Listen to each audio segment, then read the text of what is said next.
ꯃꯌꯥꯝ ꯄꯨꯝꯅꯃꯛꯄꯨ YouTube channel ꯌꯪ ꯃꯥꯏꯟꯁꯅ ꯇꯔꯥꯝ ꯅꯣꯛꯆꯔꯤ꯫ ꯉꯁꯤ ꯃꯌꯥꯝꯗ ꯂꯤꯒꯗꯧꯔꯤꯕ ꯋꯥꯔꯤ ꯑꯁꯤꯒꯤ ꯃꯃꯤꯡ ꯖꯥꯗꯨ ꯍꯩꯕꯤ ꯍꯅꯨꯕꯤ ꯋꯥꯔꯤꯁꯤ ꯍꯧꯖꯔꯛꯂꯒꯦ꯫ ꯂꯩꯕꯥꯛ ꯑꯃꯗ ꯅꯤꯡꯊꯧ ꯑꯃꯒꯤ ꯃꯆꯥꯅꯨꯄꯥ ꯔꯥꯖꯀꯨꯃꯥꯔ ꯑꯅꯤꯈꯛ ꯂꯩꯔꯝꯃꯤ꯫ ꯃꯆꯥꯅꯨꯄꯥ ꯑꯅꯤꯗꯨ ꯅꯥꯇꯩ ꯈꯔ ꯆꯥꯔꯝꯗꯦ, ꯑꯄꯪꯕ ꯊꯕꯛ ꯀꯌꯥ ꯇꯧꯔꯝꯃꯤ꯫ ꯅꯣꯡꯃꯗꯤ ꯃꯈꯣꯏ ꯑꯅꯤ ꯑꯄꯤꯛꯄ ꯍꯤ ꯑꯃꯗ ꯁꯃꯨꯗ꯭ꯔꯗ ꯍꯣꯟꯗꯨꯅ ꯆꯠꯂꯝꯃꯤ꯫ ꯃꯈꯣꯏꯅ ꯊꯣꯔꯛꯄꯗꯗꯤ ꯑꯏꯪ ꯑꯁꯥꯒꯤ ꯐꯤꯕꯝꯗꯨ ꯍꯥꯟꯅꯒꯨꯝ ꯀꯔꯤꯁꯨ ꯇꯧꯔꯝꯗꯦ꯫ ꯑꯗꯨꯕꯨ ꯃꯈꯣꯏꯅ ꯁꯃꯨꯗ꯭ꯔ ꯈꯣꯡꯕꯥꯟꯗꯒꯤ ꯈꯔ ꯂꯥꯞꯊꯣꯔꯛꯄꯗꯗꯤ ꯑꯀꯟꯕ ꯅꯣꯡꯂꯩ ꯅꯨꯡꯁꯤꯠ ꯑꯃ ꯂꯥꯛꯂꯝꯃꯤ꯫ ꯃꯈꯣꯏꯅ ꯄꯥꯏꯔꯝꯕ ꯅꯧ ꯑꯗꯨꯁꯨ ꯅꯨꯡꯁꯤꯠꯅ ꯀꯟꯅ ꯑꯔꯥꯞꯄꯗ ꯍꯨꯝꯗꯣꯛꯈꯤꯔꯝꯃꯤ꯫ ꯃꯈꯣꯏꯒꯤ ꯍꯤꯗꯨ ꯅꯨꯡꯁꯤꯠ ꯃꯔꯛꯇꯨꯗ ꯀꯟꯅ ꯆꯣꯡꯈꯠ ꯇꯧꯔꯝꯃꯤ꯫ ꯃꯈꯣꯏ ꯑꯅꯤ ꯍꯤꯗꯨꯗ ꯀꯟꯅ ꯄꯥꯏꯔꯝꯃꯤ꯫ ꯑꯁꯨꯝꯅ ꯃꯈꯣꯏ ꯑꯅꯤꯅ ꯀꯟꯅ ꯂꯥꯟꯊꯦꯡꯅꯔꯤꯉꯩ ꯃꯔꯛꯇꯨꯗ ꯌꯥꯝꯅ ꯉꯛꯄ ꯃꯑꯣꯡꯗ ꯍꯅꯨꯕꯤ ꯑꯃꯁꯨ ꯃꯐꯝ ꯑꯗꯨꯗ ꯍꯤ ꯍꯣꯟꯗꯨꯅ ꯂꯥꯛꯂꯝꯃꯤ꯫ "ꯅꯈꯣꯏ ꯑꯅꯤꯅ ꯁꯃꯨꯗ꯭ꯔ ꯈꯣꯡꯕꯥꯟꯗ ꯍꯤꯡꯅ ꯌꯧꯅꯤꯡꯂꯕꯗꯤ ꯅꯈꯣꯏꯒꯤ ꯅꯃꯥ ꯃꯍꯥꯔꯥꯅꯤꯅ ꯄꯣꯛꯂꯛꯀꯗꯕ ꯃꯆꯥꯅꯨꯄꯥꯗꯨ ꯑꯩꯉꯣꯟꯗ ꯄꯤꯒꯅꯤ ꯍꯥꯏꯅ ꯋꯥꯁꯛꯎ"꯫ ꯔꯥꯖꯀꯨꯃꯥꯔ ꯑꯅꯤꯗꯨꯅ ꯍꯥꯏꯔꯛꯂꯝꯃꯤ, "ꯃꯗꯨꯗꯤ ꯑꯩꯈꯣꯏ ꯇꯧꯕ ꯉꯝꯂꯣꯏꯗ, ꯑꯉꯥꯡꯗꯨꯗꯤ ꯑꯩꯈꯣꯏꯒꯤꯁꯨ ꯅꯠꯇꯅ"꯫ ꯍꯅꯨꯕꯤ ꯑꯗꯨꯅ ꯍꯥꯏꯔꯛꯂꯝꯃꯤ, "ꯑꯣ, ꯑꯗꯨ ꯑꯣꯏꯔꯒꯅ ꯅꯕꯥꯅꯤꯡ ꯁꯃꯨꯗ꯭ꯔꯁꯤꯗ ꯄꯠꯇꯅ ꯄꯨꯝꯗꯅ ꯁꯤꯖ ꯇꯥꯕ꯫ ꯅꯃꯥꯗꯣ ꯄꯣꯛꯂꯛꯇ꯭ꯔꯤꯕ ꯑꯉꯥꯡꯗꯨꯗꯒꯤꯗꯤ ꯅꯕꯥꯅꯤꯡ ꯂꯩꯖꯕꯅ ꯐꯒꯅꯤꯗ"꯫ ꯃꯗꯨ ꯍꯥꯏꯔꯝꯂꯒ ꯍꯅꯨꯕꯤꯗꯨ ꯍꯤꯗꯨ ꯍꯣꯟꯗꯨꯅ ꯆꯠꯈꯤꯔꯝꯃꯤ꯫ ꯅꯣꯡꯂꯩ ꯅꯨꯡꯁꯤꯠꯇꯨꯁꯨ ꯀꯟꯁꯤꯜꯂꯛꯂꯝꯃꯤ꯫ ꯃꯈꯣꯏꯒꯤ ꯍꯤꯗꯨꯗ ꯏꯁꯤꯡꯁꯨ ꯆꯪꯁꯤꯜꯂꯛꯂꯝꯃꯤ꯫ ꯍꯤꯗꯨ ꯂꯨꯞꯂꯛꯀꯗꯧꯔꯦ꯫ ꯃꯈꯣꯏ ꯑꯅꯤꯅ ꯍꯅꯨꯕꯤ ꯑꯗꯨꯅ ꯍꯥꯏꯔꯤꯕꯗꯨ ꯃꯔꯝ ꯑꯃ ꯂꯩꯔꯝꯒꯅꯤ ꯈꯜꯂꯝꯃꯤ꯫ ꯃꯈꯣꯏ ꯃꯁꯥꯕꯨ ꯀꯟꯖꯅꯕ ꯃꯈꯣꯏꯅ ꯍꯅꯨꯕꯤꯗꯨ ꯀꯟꯅ ꯀꯧꯗꯨꯅ ꯃꯥꯅ ꯍꯥꯏꯔꯤꯕꯗꯨ ꯇꯧꯔꯒꯦ, ꯃꯈꯣꯏꯕꯨ ꯍꯧꯖꯤꯛ ꯇꯥꯔꯤꯕ ꯑꯋꯥꯕ ꯈꯨꯗꯣꯡꯊꯤꯕꯗꯨꯗꯒꯤ ꯀꯟꯕꯤꯌꯨ ꯍꯥꯏꯔꯝꯃꯤ꯫ ꯃꯈꯣꯏꯅ ꯃꯗꯨ ꯍꯦꯛ ꯍꯥꯏꯕꯒ ꯅꯣꯡꯂꯩ ꯅꯨꯡꯁꯤꯠꯇꯨ ꯂꯦꯞꯈꯤꯔꯝꯃꯤ꯫ ꯁꯃꯨꯗ꯭ꯔꯒꯤ ꯏꯊꯛ ꯏꯄꯣꯝꯗꯨꯁꯨ ꯇꯨꯃꯤꯟꯅ ꯂꯩꯈꯤꯔꯝꯃꯤ꯫ ꯃꯈꯣꯏ ꯍꯤꯗꯨ ꯁꯃꯨꯗ꯭ꯔ ꯈꯣꯡꯕꯥꯜ ꯇꯝꯅ ꯍꯣꯜꯂꯛꯂꯝꯃꯤ꯫ ꯃꯃꯥ ꯃꯄꯥꯅ ꯃꯈꯣꯏ ꯑꯅꯤꯕꯨ ꯊꯋꯥꯏ ꯋꯥꯅ ꯁꯃꯨꯗ꯭ꯔ ꯈꯣꯡꯕꯥꯟꯗ ꯉꯥꯏꯗꯨꯅ ꯂꯩꯔꯝꯃꯤ꯫ ꯃꯆꯤꯟ ꯃꯅꯥꯎ ꯑꯅꯤꯗꯨꯅ ꯃꯈꯣꯏꯅ ꯍꯅꯨꯕꯤꯗꯨꯗ ꯋꯥꯁꯛꯂꯝꯕꯗꯨ ꯃꯃꯥ ꯃꯄꯥꯗ ꯍꯥꯏꯗꯣꯛꯂꯝꯗꯦ꯫ ꯃꯇꯝ ꯈꯔ ꯂꯩꯔꯒ ꯃꯃꯥ ꯃꯍꯥꯔꯥꯅꯤꯗꯨ ꯃꯆꯥꯅꯨꯄꯥ ꯃꯁꯛ ꯃꯇꯧ ꯐꯖꯔꯕ ꯌꯥꯝꯅꯁꯨ ꯅꯨꯡꯁꯤꯕ ꯃꯆꯥꯅꯨꯄꯥ ꯑꯃ ꯄꯣꯛꯂꯝꯃꯤ꯫ ꯃꯃꯥꯅ ꯃꯆꯥꯅꯨꯄꯥ ꯑꯇꯣꯝꯕꯗꯨꯕꯨ ꯄꯨꯝꯅꯃꯛꯇꯒꯤ ꯅꯨꯡꯁꯤꯕ ꯍꯦꯜꯂꯝꯃꯤ꯫ ꯑꯉꯥꯡ ꯑꯗꯨ ꯃꯄꯥꯒꯤ ꯃꯅꯥꯛꯇ ꯊꯝꯗꯨꯅ ꯃꯍꯩ ꯃꯁꯤꯡ ꯇꯝꯍꯟꯗꯨꯅ ꯆꯥꯎꯅꯕ ꯌꯣꯛꯂꯝꯃꯤ꯫ ꯃꯌꯥꯝꯕ ꯑꯅꯤꯗꯨꯗꯤ ꯃꯈꯣꯏꯅ ꯃꯅꯥꯎꯗꯨ ꯄꯣꯛꯇ꯭ꯔꯤꯉꯩꯗ ꯋꯥꯁꯛꯈꯤꯕꯤ ꯍꯅꯨꯕꯤ ꯑꯗꯨꯒꯤ ꯃꯔꯝꯗꯁꯨ ꯇꯥꯈꯤꯗ꯭ꯔꯦ, ꯍꯅꯨꯕꯤ ꯑꯗꯨꯁꯨ ꯎꯈꯤꯗ꯭ꯔꯦ꯫ ꯅꯣꯡꯃ ꯅꯨꯃꯤꯗꯥꯡ ꯋꯥꯏꯔꯝ ꯑꯃꯗ ꯑꯀꯟꯕ ꯅꯣꯡꯂꯩ ꯅꯨꯡꯁꯤꯠ ꯑꯃ ꯁꯤꯜꯂꯛꯂꯝꯃꯤ꯫ ꯀꯣꯅꯨꯡꯒꯤ ꯑꯀꯣꯏꯕꯗꯨꯗꯅ ꯍꯦꯟꯅ ꯀꯜꯂꯝꯃꯤ꯫ ꯇꯥꯟꯖꯥꯗꯨꯗ ꯅꯤꯡꯊꯧꯒꯤ ꯃꯆꯥꯅꯨꯄꯥ ꯑꯇꯣꯟꯕꯗꯨꯅ ꯂꯩꯔꯤꯕ ꯀꯥꯗꯨꯒꯤ ꯊꯣꯡꯗꯨ ꯊꯤꯜꯂꯛꯂꯝꯃꯤ꯫ ꯔꯥꯖꯀꯨꯃꯥꯔ ꯑꯇꯣꯝꯕꯗꯨ ꯊꯣꯡꯗꯨꯒꯤ ꯃꯅꯥꯛꯇ ꯆꯠꯇꯨꯅ ꯊꯣꯡꯗꯨ ꯍꯥꯡꯗꯣꯛꯂꯝꯃꯤ꯫ ꯍꯅꯨꯕꯤ ꯑꯃꯅ ꯃꯥꯒꯤ ꯊꯣꯡꯖꯤꯟꯗ ꯂꯦꯞꯂꯒ ꯃꯍꯥꯛ ꯃꯥꯒ ꯆꯠꯀꯗꯕꯅꯤ ꯍꯥꯏꯔꯝꯃꯤ꯫ ꯃꯔꯝꯗꯤ ꯃꯍꯥꯛꯅ ꯃꯌꯥꯝꯕ ꯑꯅꯤꯕꯨ ꯀꯟꯕꯤꯈꯤ, ꯃꯌꯥꯝꯕ ꯑꯅꯤꯅ ꯃꯥꯕꯨ ꯃꯉꯣꯟꯗ ꯄꯤꯒꯅꯤ ꯍꯥꯏꯅ ꯋꯥꯁꯛꯂꯝꯈꯤꯕꯅꯤ ꯍꯥꯏꯔꯝꯃꯤ꯫ ꯔꯥꯖꯀꯨꯃꯥꯔ ꯑꯗꯨꯅ ꯍꯥꯏꯔꯛꯂꯝꯃꯤ, "ꯍꯣꯏ, ꯅꯪꯅ ꯑꯩꯒꯤ ꯏꯌꯥꯝꯕ ꯑꯅꯤꯕꯨ ꯀꯟꯕꯤꯈꯤꯕ ꯑꯣꯏꯔꯕꯗꯤ, ꯃꯈꯣꯏꯅ ꯑꯩꯕꯨ ꯅꯪꯉꯣꯟꯗ ꯄꯤꯒꯅꯤ ꯍꯥꯏꯅ ꯋꯥꯁꯛꯂꯝꯕ ꯑꯣꯏꯔꯕꯗꯤ ꯑꯩ ꯅꯪꯒ ꯆꯠꯄ ꯇꯥꯔꯦ"꯫ ꯑꯗꯨꯗꯒꯤ ꯃꯈꯣꯏ ꯑꯅꯤ ꯁꯃꯨꯗ꯭ꯔ ꯈꯣꯡꯕꯥꯜ ꯑꯗꯨꯗ ꯆꯠꯂꯝꯃꯤ꯫ ꯍꯤꯗ ꯇꯣꯡꯗꯨꯅ ꯍꯅꯨꯕꯤ ꯑꯗꯨꯅ ꯔꯥꯖꯀꯨꯃꯥꯔ ꯑꯗꯨꯕꯨ ꯃꯥꯒꯤ ꯃꯌꯨꯝꯗ ꯄꯨꯈꯤꯔꯝꯃꯤ꯫ ꯍꯧꯖꯤꯛꯇꯤ ꯔꯥꯖꯀꯨꯃꯥꯔ ꯑꯗꯨ ꯍꯅꯨꯕꯤ ꯖꯥꯗꯨ ꯍꯩꯕꯤ ꯑꯗꯨꯒꯤ ꯃꯈꯥꯗ ꯂꯩꯔꯕꯅꯤ꯫ ꯃꯍꯥꯛ ꯍꯅꯨꯕꯤꯗꯨꯅ ꯍꯥꯏꯕ ꯊꯕꯛꯇꯨ ꯇꯧꯕ ꯇꯥꯔꯝꯃꯤ꯫ ꯍꯅꯨꯕꯤ ꯑꯗꯨꯅ ꯃꯍꯥꯛꯄꯨ ꯑꯍꯥꯟꯕꯗ ꯎꯆꯦꯛ ꯃꯇꯨ ꯈꯨꯟꯅꯕ ꯍꯥꯏꯔꯝꯃꯤ꯫ ꯍꯅꯨꯕꯤ ꯑꯗꯨꯅ ꯍꯥꯏꯔꯝꯃꯤ, "ꯅꯍꯥꯛꯅ ꯁꯤꯗ ꯎꯔꯤꯕ ꯎꯆꯦꯛ ꯃꯇꯨ ꯃꯄꯩꯁꯤ ꯑꯩꯅ ꯍꯜꯂꯛꯇ꯭ꯔꯤꯉꯩꯗ ꯈꯨꯟꯕ ꯂꯣꯏꯔꯝꯒꯗꯕꯅꯤ, ꯅꯠꯇ꯭ꯔꯕꯗꯤ ꯃꯊꯪꯗꯗꯤ ꯑꯗꯨꯗꯒꯤ ꯍꯦꯟꯅ ꯋꯥꯕ ꯊꯕꯛ ꯑꯃ ꯄꯤꯔꯛꯀꯅꯤ"꯫ ꯔꯥꯖꯀꯨꯃꯥꯔ ꯑꯗꯨ ꯃꯐꯝꯗꯨꯗ ꯇꯥꯔꯤꯕ ꯎꯆꯦꯛ ꯃꯇꯨꯁꯤꯡ ꯑꯗꯨ ꯈꯨꯟꯒꯠꯄ ꯍꯧꯔꯝꯃꯤ꯫ ꯑꯁꯨꯝꯅ ꯃꯇꯝ ꯀꯨꯏꯅ ꯆꯪꯅ ꯎꯆꯦꯛ ꯃꯇꯨꯁꯤꯡ ꯑꯗꯨ ꯈꯨꯟꯒꯠꯄ ꯂꯣꯏꯔꯕ ꯃꯇꯨꯡꯗ ꯎꯆꯦꯛ ꯃꯇꯨꯁꯤꯡ ꯑꯗꯨ ꯑꯀꯟꯕ ꯅꯨꯡꯁꯤꯠ ꯑꯃ ꯁꯤꯜꯂꯛꯇꯨꯅ ꯎꯆꯦꯛ ꯃꯇꯨꯁꯤꯡ ꯑꯗꯨ ꯂꯣꯏꯅ ꯆꯩꯈꯥꯏꯈꯤꯔꯝꯃꯤ꯫ ꯃꯍꯥꯛ ꯊꯕꯛꯇꯨ ꯃꯀꯣꯛꯇꯒꯤ ꯑꯃꯨꯛ ꯍꯧꯕ ꯇꯥꯔꯝꯃꯤ꯫ ꯑꯗꯨꯕꯨ नुमिदांग ओइसल्लक्तुना जादू हाइबी हनुबीदु हलक्पगी मतम ओरक्लमी हनुबीदुना हलक्पददी महाक थबक्तु लोइररोय हाइबा खंगलमी खंगहौदना महांगना थोंनाउदगी खोंजेल अमना असुमना आई चंगउरा आइसु नंगी मतेंग पांगे हाइना हाइरक्लमी खोंजेल अदु थोंनाउ मपांदा लैरिबा खुनु अंगौबा अमगी ओइरमी महांगना थोंनाउदु हांदोक्लमी खुनु अदुसु पाइसिलक्तुना उचेक मतुदु मचिन्ना खुनबा यावरमी पुंग अमगी मनुंगदा उचेक मतुसिंग अदु खुल्लगा फजना थमलमी खुनुदुसु थोंनाउदा पाइथोखिरमी तांजादुदा हनुबीदु हलक्लमी हनुबी अदुना हाइरक्लमी फरे फरे आइदी राजकुमार अमना उचेक मतुसिंग असि निंगथीजना थमलमगनी खल्लुदबनी अदुबु मसिगी राजकुमार की खुसासिंग असि यामना हैसिंगबा माली मथंगी अयुक्ता हनुबी अदुना राजकुमार अदुदा हाइरमी ngasidi nahak araiba thabak ama pirage mapanda sing khara taraga leiribani nangna sing do khaidalamu maduna mai haugadoribani aina yumda halaktringai da nang thabak tu pangthokpa loramgadabani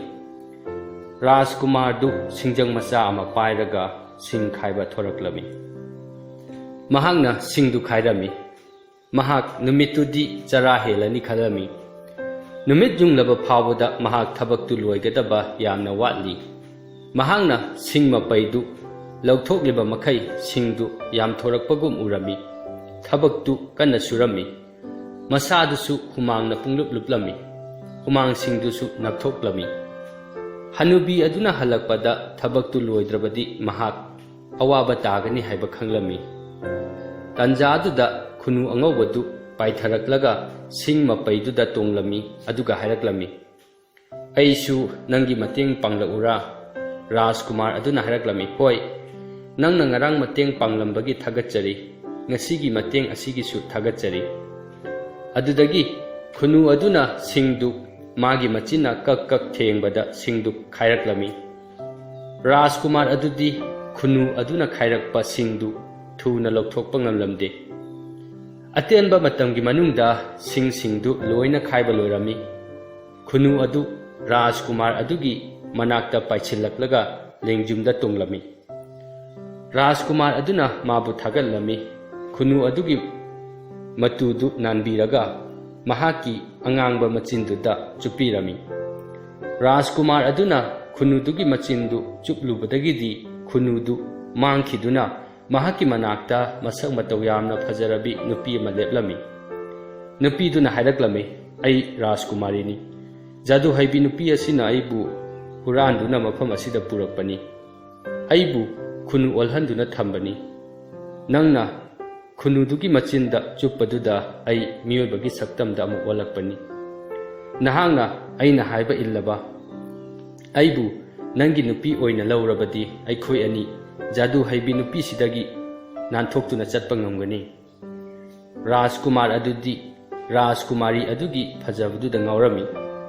महाक्ति राजकुमारी अदुना तौ हाइबा पुमनमक्तु तौरगे लेप्लमी राजकुमारी अदुना हाइरक्लमी हनुबी अदुना मयुम हलक्लगा नहांगना हनुबी अदुदा सुमना हायु अइना नंगी थबक पुमनमक पांथोकपा लोइरबनिना आइगी अपांबा अमतंग पिबियु हनुबी अदुना नंगना हाइरिबदु यारक्लगा नहांगना मंगोंदा मफम अदुदा खुनु अंगौबा ओइना कोइपाई पाइदुना लैरिबी राजकुमारी अदु नंगोंदा पियु हायु हौजिकी ओइनादी मुगागी लंग अंगांगबा अमना आइगी खुनाउबी असिदा कीरो अदु ओइरबदी हनुबी अदुना आइबु सक्तम अमदा हेक्ता ओलहनबदा नहांगना आइबु मसक खंगबा ngamgani राजकुमार अदुना मुगाकी अंगांगबा लंग अमना राजकुमारी अदुगी खुनाउबीदा किरमी खुदक अदुदा राजकुमारी अदु खुनु अमुक ओंदुना पाइरगा चटखिरमी तांजादुदा हनुबीदु मयुमदा हलक्लमी हनुबी अदुना हाइरक्लमी राजकुमार नहाक्ति थबक तौबा यामना है अइदी राजकुमार अमना थबक तु पांथोकपा ngamdoidra खल्लुबनी राजकुमार अदुना हाइरक्लमी अइना नंगबु थबक सिंगसी पांथोक्तुना पेलहल्लबनिना अइगिसु अपांबा मतंग पिबियु हनुबी अदुना हाइरक्लमी होय पीगेने करीनो नंगना पामलिबबो राजकुमार अदुना खुमलमी मफम असिदा खुनुगी सक्तम लौदुना लैरिबी राजकुमारी अदु अइंगोंदा पिबियु हनुबी अदुना अमुक हारक्लमी करिनो नंगना हाइरिबदुबो मफम असिदा राजकुमारी न खुनु ओंदुना लೈ हाइदुना नंगना करमना खल्लुरिबनो करिगुंबा राजकुमारी अमा लैरमलबदी मदु नंग अदुम लौजरो हनुबी अदुना मना सांगबा लोला अमा चिंगदुना लाक्लगा राजकुमार अदुदा हारक्लमी राजकुमार लोला सि पाम्ब्रा सि ओइना लौरगेरा मफम असिदबु कदाइदगी राजकुमारी नोदा राजकुमार अदुना लोला अदुदा येंबदा लोला अदुगी मखोंगदा मुगागी अंगांगबा लंगदु कीदुना लैरंबा थेंगनरमी महांगना हनुबी अदुदा हायरमी होय अई लोला दु लौजरगे हनुबी अदुना हायरक्लमी नहाक लोला सि कैदौनगे हायबनो राजकुमार अदुना खुमलमी अई लोला दु तोंगे तौबनिदा अदुदगी हनुबी अदुना लोला दु चिंगदुना चटखिरमी अदुगा मसक यामना थीबा मया याउद्रबी उनसासु यामना खुइरबी मखुछु थक थक निकलबी हनुबी अमा पुदुना लाक्लमी महांगना राजकुमार दा हायरमी राजकुमार मफम सिदा राजकुमारी का अमत्ता लैतेदा सिगे हनुबी सि ओइना लौरगेरा राजकुमार अदुना हनुबी अदुगी खुनाउबीदा कीरिबा अंगांगबा मुगागी लंगदु उरदुना हायरक्लमी होय अई हनुबी दु ओइना लौरगे मधु ताबदा जादू हईबी हनुबी अदु यामना सावरमी मागी मनाक्ता लैरंबा पोट पुमनमक मचेत मचेत थोकना थुगायरमी मचेत सिंह अदु राजकुमार अदुगी मनाक्ता पायरक्लमी हंदक्ति राजकुमारी दु मागी फजबा सक्तम दुदा मफम दुदा लेप्तुना लैरमी हनुबी अदु राजकुमार अदुदा वासखिबगी मतुंग इना राजकुमार अदु राजकुमारी अदुबु लुहोंगदुना लौबा तारमी राजकुमारी अदुना राजकुमार अदुदा हायरमी नहांगना अखोय लुहोंबगी चाकलेंदा नंगना चानिंगबा पुमनमक चाव अदुबु युदी थकपा यादे नहांगना यु थकलुरबदी नंगना अइबु काउथोखिगनी अदुबु लुहोंबा नुमित्ता राजकुमार अदुना मदु काउथोखिदुना मखुत्तुना यु कप अमा थांगतलमी अदुबु माबु सेनदुना लैरिबी राजकुमारी अदुना मागी खुनिंगना राजकुमार अदुदा थिंदुना यु कपतु टेबल मथक्ता तारमी हनुबी अदुना राजकुमार अमदी राजकुमारी अनिदु बोर कैन्यागी लैफम कादा थोंग थिंजिंदुना थमलमी राजकुमारी अदुना राजकुमार अदुदा हायरमी हौजिक्ति जादू हईबी हनुबी असिना मागी वासक ngakhre अदुबु माना अखोयबु मखा तानदी मतेंग पांगबिरक्लोय मरम अदुना अखोय खुदक्ता पायदुना चतख्रसी अइना फमुंगदा उकक अनि पुंदुना थमलमगे उकक अदुना हनुबी अदुना अखोयबु कौबदा पाउखुम पिहनगे माना अखोयबु कादुदा लैरि खनगनी थोंनाउदा लैरिबा लैगी गमला अमदी इसिंग ग्लास तु पुरौ अखोय थोंनाउ सिदगी चतख्रसी मखोय अनि खुदक्ता मफमदु थादोक्तुना चतखिरमी राजकुमारी अदुना ममांग थादुना अमंबा अहिंगदुदा चलमी महाक्ति खुनु ओइरिंगैदा लंबी निंगथीजना खंगलमी अहिंग नोंयाइदा हनुबी अदुना बोर कैन्या अनिगी कादुदा लाक्तुना मखोय अनिबु कौरमी मतमदुदा फमुंगदा कीदुना लैरिबा उकक अनिदुना पाउखुम पिरक्लमी हनुबी अदुना मखोय अनिदु लैरि खंदुना चतखिरमी नोंगालमदाइदा हनुबी अदुना मुक लाक्तुना कौरमी मदुदसु उकक अनिदुना खुमलकपदुदा महाग अमुक चतखिरमी लुहोंबगी अहिंग लोयरदुना मागी वासक्ति ngakle खल्लदुना बोर कैन्या अनिदुदा लमन खुंबा लाक्लमी महांगना थोंगदु हांगदोक्तुना चंगलुबददी उकक अनिदु फमुंगदा पुंदुना लैरंबदु नत्तना बोर कैन्या अनिदी लैबा उरमदे हनुबीदु वा ngang साउना उकक अनिदुबु लैमाइदा थाददुना मचेत लिसिंग थोकना थुगायरमी महाक मिसेन अनिदुबु तानबा हौरक्लमी राजकुमारी अदुना राजकुमार अदुदा हायरमी मनिंगदो ओंथोक्तुना अखोयबु तानरक्प्रा येंगु राजकुमार अदुना खुमलमी अरापादा अमुबा नोंग मपै अमदि उई राजकुमारी अदुना हायरमी अदुदी नंगी नकोक मथक्तगी लैगी गमलादु लंगथोक्लमलो गमलादु लंगथोक्लमबदुदा मखोयगी मनिंगदा यामना सुक्पा उमंग अमा लैरक्लमी हनुबी अदुना उमंगदु यौरक्पदा असुक्पा उमंगदु फाउदुना चटपा ngamlamde mayumda handuna lambi semnaba singjang lauba chatpa tarami ngaihak leiraga Rajkumari aduna Rajkumar aduda mu hairami amuka aikhoibu maningda tanarpar yengo Rajkumar aduna khumlami amuba nongdu amuk leire Rajkumari aduna hairami adudi ising glass adu langthoklamlo ising glass adu langthoklambaduda makhoi anigi maningda achouba pat ama leiraklami Hanubi adu mayumda chattuna magi hidu lauduna patu lanba tarami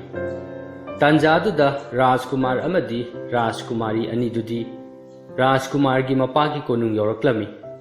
makhoina leikonda chensilami aduga thongnau amadagi yenglami Hanubi aduna makhoi tamna lakpadu ubaduda Rajkumari aduna mayadagi khunucha kaya kamthoraktuna Hanubi aduda thomjil halami Khunusing aduna Hanubi aduda thomjin baduda Hanubidu yamna sauraduna nung olami Numit adudagi nungdu thongnau mamangduda taaduna leikhirami konungdana Rajkumar adu magi kainya puduna lakpaduda haraubana pik thalami mayamba anidusu Rajkumar adugi manakta laktuna makhoi ani lankhre makhoi bu ngakpiyo hairami mahangna leibak adugi ningthau oigadabani su hairami asumna makhoi nungai phana pankhre wari si matang asida loisinjare wari si libada soikiba yaurabasu tabiriba pumna mangna ngakpinaba lolukna haijari